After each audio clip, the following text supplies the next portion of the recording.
guys, what's up? And you're watching Medico Me.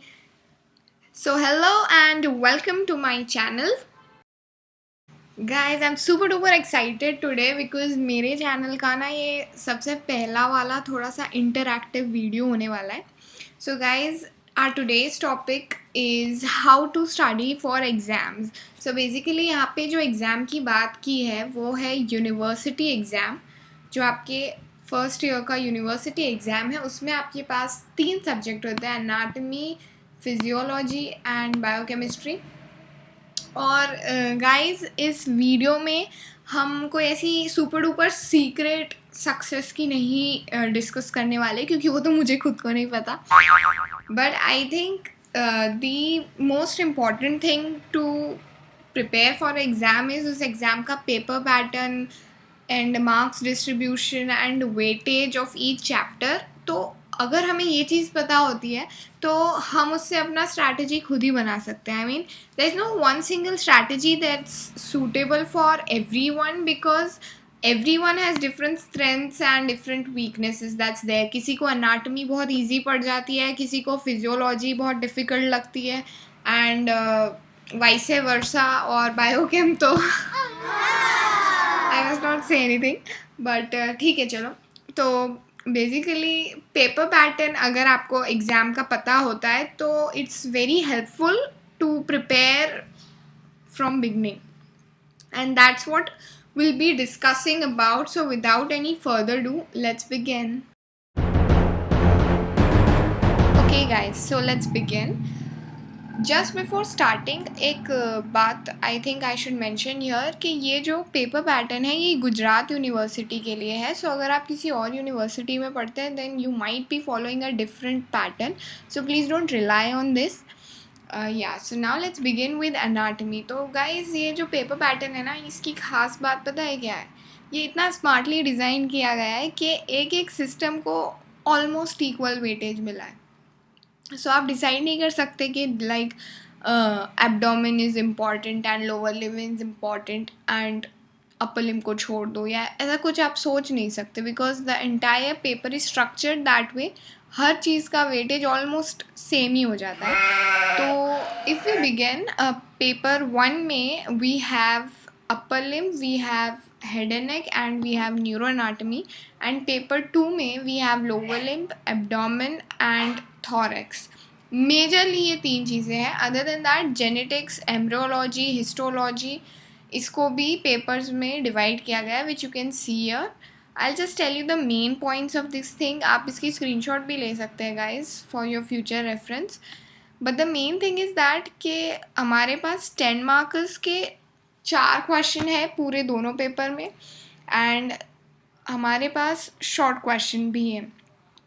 So basically I think आपको अगर आपके seniors guide कर रहे होंगे जो कि 2018 बैच तक के होंगे then they are following a different pattern. तो एक जो प्रीवियस ईयर क्वेश्चन पेपर की बुक आती है Devarshi, even that has all the previous year papers, but वो सारे आपके काम नहीं आएंगे इतने because they are structured in a different way. मतलब पहले जो एग्ज़ाम होती थी वो 50 मार्क्स की होती थी and now it's a 100 mark paper each which makes कि आपको अनाटमी में 200 मार्क्स का पेपर अटेम्प्ट करना है which was earlier 100 marks 50-50 each. So I think अगर आपको नए पैटर्न की क्वेश्चन पेपर्स चाहिए तो या वो बुक में आपको नहीं मिलेंगे but definitely I'll be uploading a video on that as well in future. So let's get back to the paper pattern first of all. सबसे पहले हम समझते हैं कि हमारे पास 10 मार्क में कौन से चैप्टर्स हैं which is upper limb and head and neck and lower limb and abdomen. So abdomen is a very big chapter. तो mostly ऐसा देखा गया है कि जो 10 मार्क का क्वेश्चन है जिसमें एनी 1 आउट ऑफ 2 का जो ऑप्शन होता है तो मोस्टली मतलब कोई गारंटी नहीं है बट जनरली इट्स लाइक एक पेल्विस वाले पार्ट में से आता है एंड एक एब्डोमेन वाले पार्ट में से आता है but it may alter as well. तो नेक्स्ट विच इज़ 6 मार्क्स के क्वेश्चंस. तो 6 मार्क्स में आपके पास है केसेस, जिसमें आपको upper limb, head and neck और न्यूरो में ऑप्शन है. इनमें से आपको 2 अटेम्प्ट करने हैं. Same way lower limb, abdomen और थोरैक्स में आपके पास ऑप्शन होगा. You have to attempt any 2. And then there is general anatomy, general histology, systemic histology, systemic embryology, any 3 out of 4. And same way here in paper 2 you have general embryology, histology, genetics and systemic embryology. Okay, so guys, basically this is इतना tricky इसको बनाया ना कि आपको सब कुछ पढ़ना ही पड़ेगा. आप पेपर पैटर्न देख के एक्सक्लूड नहीं कर सकते कि अच्छा ये छोड़ देते हैं, ये छोड़ देते हैं.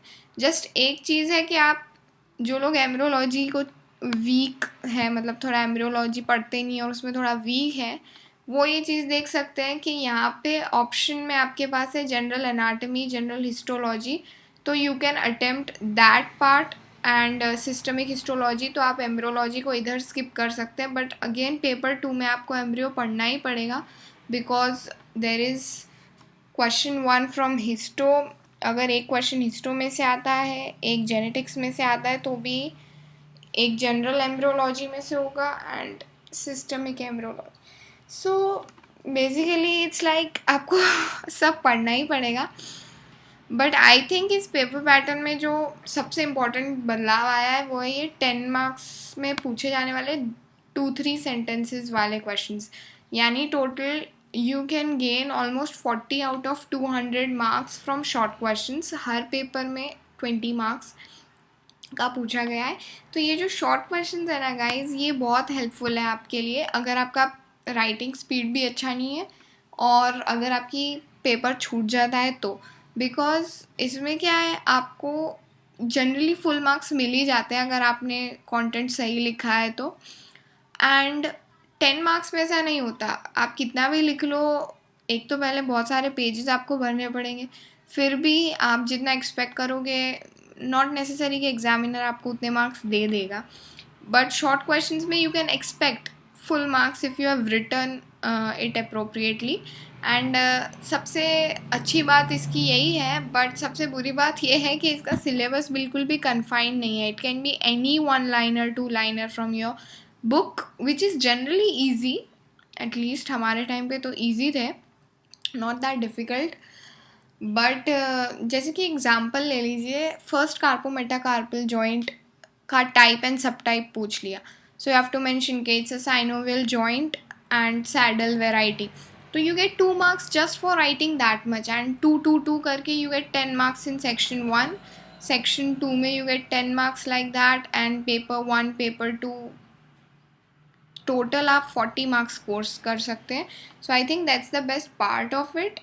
And I think इसमें you can take a screenshot for your future reference.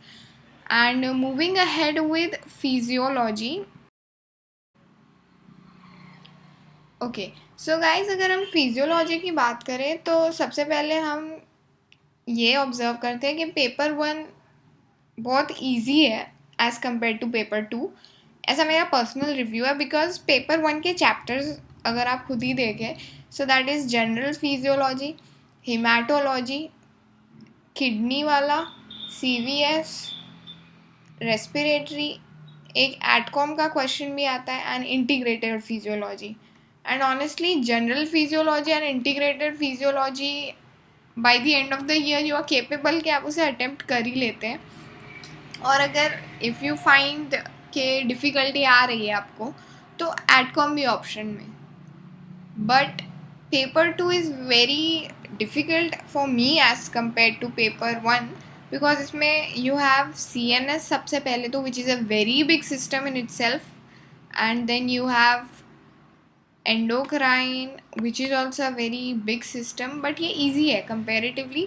CNS की कंपेरिजन में तो एंडोक्राइन बहुत ही ईजी है, ऐसा मुझे लगता है. See again that's the same thing कि everyone has different set of strengths and weaknesses. So if I will find something easy, you find that hard, and that's how paper is made. कि overall people they just need to attempt it and score.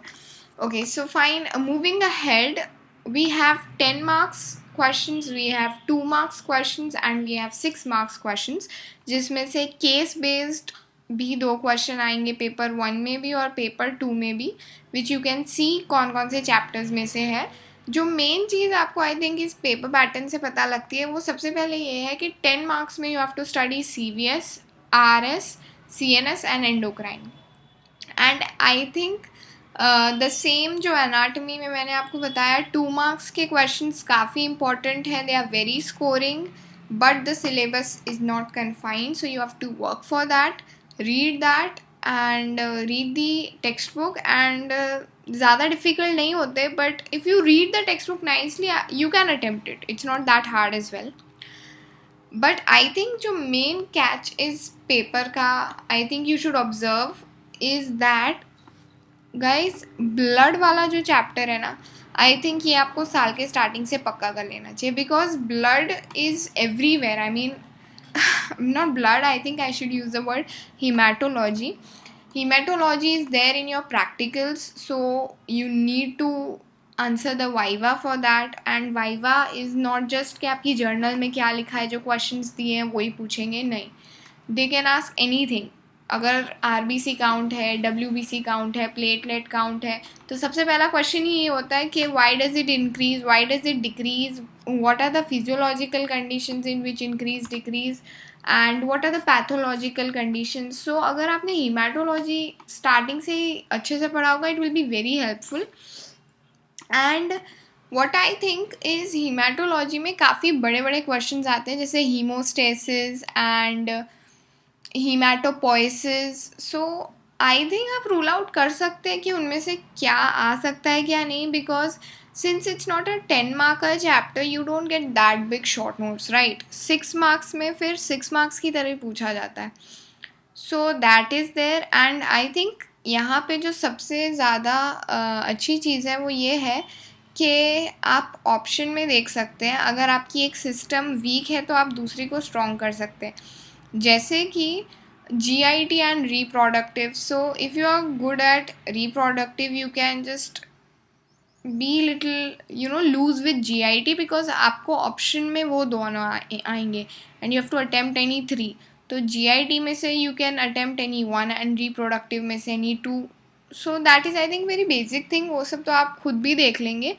One more thing which I think मुझे आपको इस pattern में बतानी चाहिए, that is a very important chapter, nerve muscle. Nerve muscle generally हम लोग ज़्यादा ढंग से नहीं करते या काफ़ी लोगों को कंसेप्चुअल लगता है तो they find it hard. But I think you should clear that chapter because you have 12 marks questions, यानी एक 10 मार्क का CNS जितना इंपॉर्टेंट है उससे भी ज़्यादा इंपॉर्टेंट है आपके लिए nerve muscle, because that's 12 marks for one single chapter.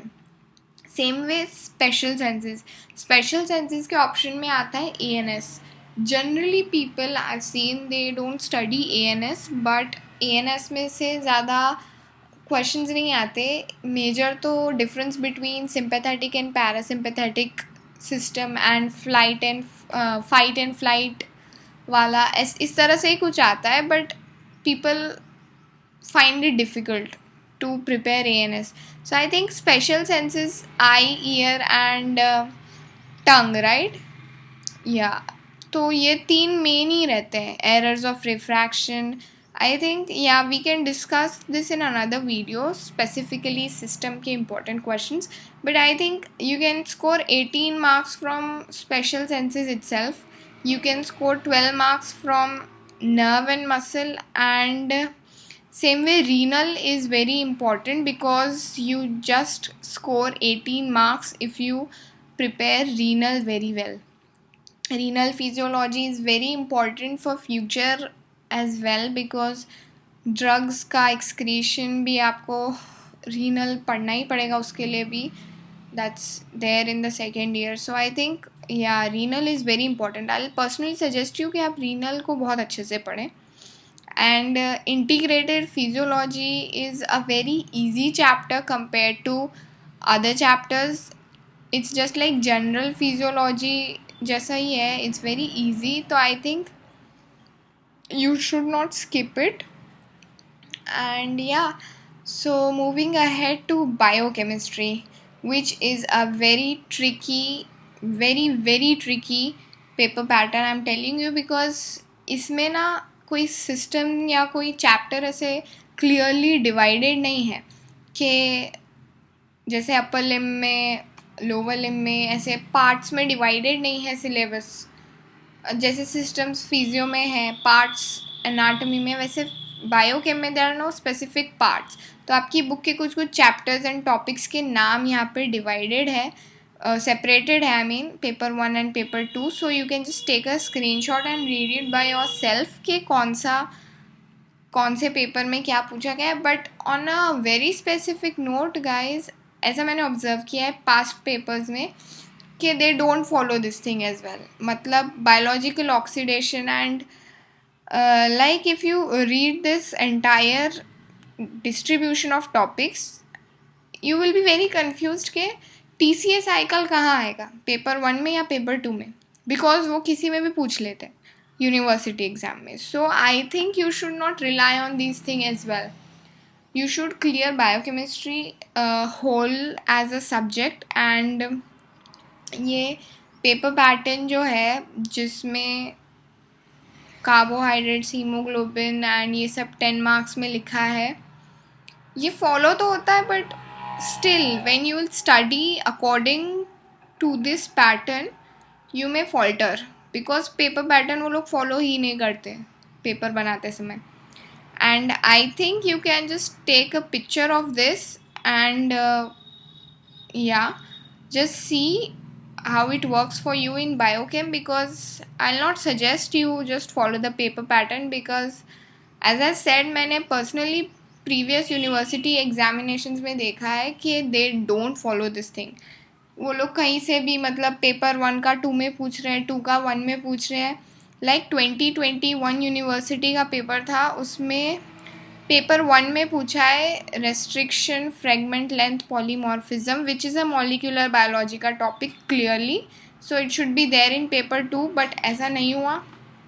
So guys I suggest biochemistry के लिए आप पेपर पैटर्न को थोड़ा ज़्यादा मतलब स्ट्रेस ना दे, because they are not following it as well. I am repeating this thing again and again because ऐसा हुआ था, काफ़ी ज़्यादा मार्क्स का पेपर 2 का कंटेंट पेपर 1 में पूछ लिया गया था, ऐसा हुआ है। सो या बायोकेम को लेके I think I will advise you one thing, that is don't go on mugging up the cycles. Like when you are initially begin with your first year, you are under the sense कि आप viva में जाएंगे तो sir आपको पूछ लेंगे urea cycle बोलो बेटा, ग्लाइकोलिसिस बोलो। No, they don't ask you all of that, because now you are in medicine, I mean when now you're studying medicine and medical science. So the most important thing is that you study the clinical aspects of that. So guys, that's it, and I hope you like this video and it adds value to your preparation, and if it does, do like and share the video, and don't forget to subscribe my channel.